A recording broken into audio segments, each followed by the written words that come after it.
Buenas, volvemos a la sección de mitos y curiosidades. Hacía muchísimo que no hacíamos ya un vídeo de mitos y curiosidades, casi un mes. ¡Uf! Así que aquí vamos con algo que no podría ser más curioso. Vamos con 10 curiosidades del teatro. Curiosidades que quizá no sabías. Pero antes de empezar, una mención a Lenka Rzecznickowa, que adivinó quién era este personaje. Enhorabuena. Al final del vídeo os propondré quién será el de la semana que viene. Y en efecto, era Marina Abramović, considerada por muchos la madre de la performance art. Y desde luego, cuando hablemos de performance, hablaremos mucho de ella. Y ahora sí que sí, dentro intro.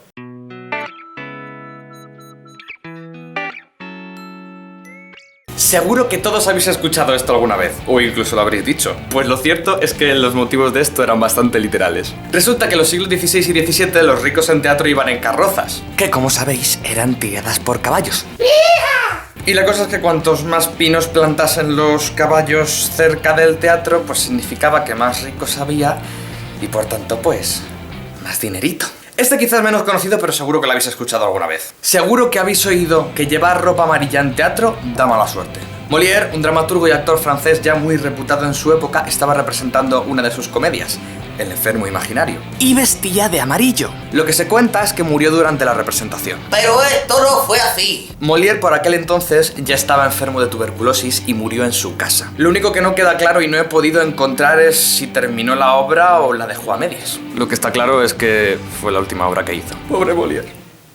Cuando vais al teatro lo primero que se hace es apagar las luces, ¿verdad? Pues tengo que deciros que esto no siempre fue así. Claro, pero es que no siempre ha habido luz eléctrica. ¿Cómo se van a apagar las luces? Bueno, pero espera. Porque resulta que aún habiendo luz eléctrica la gente no apagaba las luces. Os cuento. En realidad las luces se empiezan a apagar en el siglo XIX por decisión de Wagner, del que ya hemos hablado algo en este vídeo. ¿Y por qué? Por dos cosas. Por un lado, la gente antes iba al teatro mucho a socializarse, a mirarse y tal, y pues bueno, en el interín atender a la obra. No era simplemente ver la obra. Así que, si no se pueden ver entre ellos, problema solucionado. Y por otro lado, Wagner creía que el escenario era un portal a otro mundo o algo así, y el mundo del espectador y de la representación tenían que estar bien diferenciados. Esto es algo que mucha gente cree que es mentira, pero es verdad. En 1915 en San Francisco se organizó un concurso de imitadores de Charlotte, que era el personaje que había creado Chaplin para sus películas. Pues lo cierto es que el mismo Chaplin participó. Y no es que no ganase, es que no se clasificó ni para la final. Lo siento, Chaplin. ¿Pudo realmente alguien hacer de ti mejor que tú mismo? Y no estoy exagerando, lo único es que no se jugaba al fútbol. La gente iba antes al teatro a desvariar. Iba a comer, a bailar, a charlar, a rimar cebolleta. De hecho, el teatro también servía de periódico porque en las obras se incluían datos de otros lugares de España y del mundo. En gran parte esto era porque evidentemente la población era analfabeta, en su gran mayoría, y bueno, porque no existía el periódico todavía. Se crearía más tarde en la Ilustración. Y precisamente por esto podéis imaginaros que el asistir al teatro era una fiesta. ¿Pero cómo no me voy a reír? ¡Es una fiesta! Esto explica por qué los mosqueteros aplaudían y abucheaban durante todo el espectáculo. Y no solo abucheaban, pataleaban. Que por cierto, en la normativa del espectador que sepáis que puedes aplaudir o patalear. Si pataleas, estás haciendo lo contrario de aplaudir. Así que si vais a una obra de teatro que no os gusta, podéis patalear. Las mujeres iban normalmente disfrazadas a los teatros y armadas de silbatos y pepinos para tirárselos a los actores. Hoy diríamos lanzar tomates o huevos, pero en su época lanzaban pepinos y se los lanzaban de verdad. De verdad, ser actor en el siglo de oro era un deporte de riesgo. El bunraku es un tipo de teatro japonés en el que 3 personas manipulan una marioneta. El omozukai se encarga de la cabeza y de la mano derecha. El hirazukai se encarga de la mano izquierda y el ashizukai se encarga de las piernas. Siguiendo las indicaciones del omozukai, lo identificaréis porque es el único al que se le ve la cara, los 3 marionetistas tienen que acompasar sus movimientos y respiraciones, que es muy importante para mover a la marioneta y crear su expresividad. Kiritake, un maestro actual de kabuki, dice, precisamente en referencia a la dificultad de estos tríos, que para poder convertirse en marionetista, uno tiene que manejar las piernas durante 10 años y el brazo izquierdo durante 15. Y ojo, no estamos hablando del omozukai, estamos hablando de los otros 2 que le siguen. No me quiero imaginar cuánto tienes que entrenar para ser omozukai. Bueno, Cervantes creo que no necesita presentación, ¿no? Lo que pocos saben es que Cervantes quería ser dramaturgo de éxito. Así es, cuando Lope de Vega y Cervantes se conocieron, se hicieron muy amigos. Y ambos se admiraban mutuamente. De hecho, Cervantes llegó a apodar a Lope de Vega como monstruo de la naturaleza por su increíble capacidad creativa. Estamos hablando de que se le atribuyen a Lope de Vega un mínimo de 800 obras. Hay gente que dice hasta 1500. Y se dice, y muy probablemente sea cierto, que llegó a escribir más de una obra al día. Y a Lope le pasaba lo mismo con Cervantes. Cuando leyó su Quijote, aunque el Quijote en la época era considerado una obra menor porque era humorística, Lope estaba encantadísimo. Sin embargo, el estilo de Lope era bastante especial al escribir y era algo a lo que no estaba acostumbrado Cervantes, quien aún se basaba en los cánones clásicos. Así que al final Lope de Vega le hizo sombra y nunca llegó a ser reconocido realmente como dramaturgo, cosa que le causó bastante frustración, como de hecho reconoce en el prólogo de esta obra. Ironías de la vida,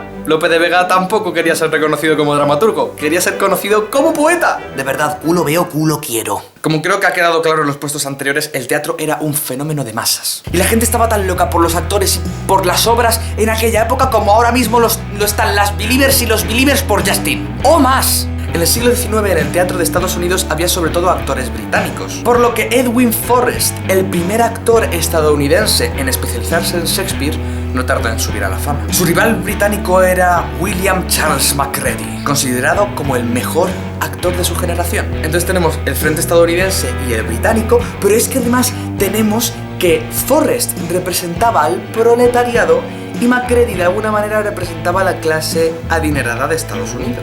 Había una rivalidad tangible entre ellos, que poco a poco empezó a hacerse insostenible. Forrest empezó a retar a Macready haciendo sus mismos papeles a la vez. Y ¡pum! Todo se complicó. Forrest recibe un abucheo que cree que es de Macready. Entonces Forrest va a abuchear a Macready. Y acto seguido un montón de seguidores de Forrest armados con pepinos, con huevos podridos y hasta con ovejas muertas van a una representación de Macready y se lo lanzan. ¡Pum! Función saboteada. Y Macready por eso quiere volverse a Inglaterra, pero le convencen para seguir actuando en Estados Unidos. Pero esta vez 500 policías en las puertas del teatro para que no haya disturbios. El teatro era más bien grande, ¿vale? Es este. Y esto, amigos, solo podía ir a más. Lo que pasó después, a medida que se fueron acrecentando los disturbios, acabaría siendo una batalla campal en la que participarían 10.000 personas y se saldaría con 30 muertes y cientos de heridos. Macready pudo escapar, pero disfrazado de Macbeth. Esto fue devastador tanto para el teatro como para las carreras de los dos actores, y desde luego uno de los episodios más negros de la historia del teatro. Thespis fue un dramaturgo griego del que no se conserva ninguna obra, pero se dice que él fue el inventor de la tragedia y el primero en incorporar al actor en las obras, porque hasta el momento, según se sabe, todo lo que existía eran obras corales. Thespis crea al protagonista, y teniendo en cuenta que él participaba en sus propias obras, probablemente Thespis fue también el primer actor de la historia de la humanidad. Václav Havel, nacido en Checoslovaquia, fue toda su vida dramaturgo. Empezó trabajando en un teatro y poco a poco empezó a sentir la necesidad de hablar de cosas que le preocupaban, especialmente criticando al comunismo. Su carrera como dramaturgo va creciendo a la par que va creciendo su importancia como figura política. Él no era político, pero sí estaba en todas partes en las que había que reivindicar algo. De hecho, fue uno de los partícipes de la Carta del 77, en la que se criticaba al comunismo pidiendo más democracia, y por la cual fue encarcelado. Si combinamos todo el tiempo que estuvo encarcelado, computaría en 5 años. Pero lo que lo cambia todo es la revolución del terciopelo en el 89. Como sabéis, Checoslovaquia se dividió en Eslovaquia y en República Checa. El movimiento político que acabó con la separación de los dos países es la revolución del terciopelo, que no es sino el movimiento político pacifista que encabezó Havel por petición popular del pueblo para erradicar el comunismo en Checoslovaquia y de paso separando los dos países. También por petición popular Havel se convierte en presidente y por esta separación se convierte en el último presidente de Checoslovaquia y el primer presidente de República Checa.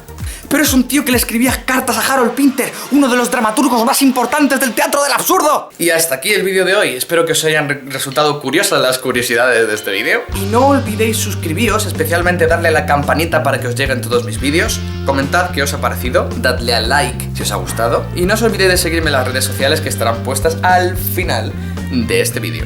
¡Ah! Se me olvidaba. Y el personaje para esta semana es ¡Pem!